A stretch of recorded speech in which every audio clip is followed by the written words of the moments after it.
Roll down onto your back on the mat. Bend your knees and place your feet flat on the floor.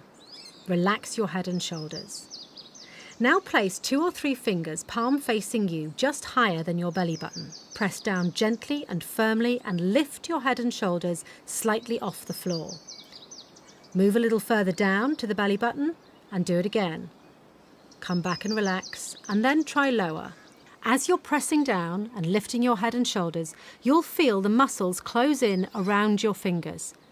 And you're measuring to see how wide in fingertips the gap is. It's important to remember that you're also testing for the condition of the connective tissue, the linea alba, that runs down the midline at the front of your abdomen.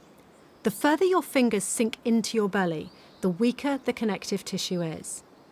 So you're measuring the width of the gap, but also how strong or tense the connective tissue under your fingers is.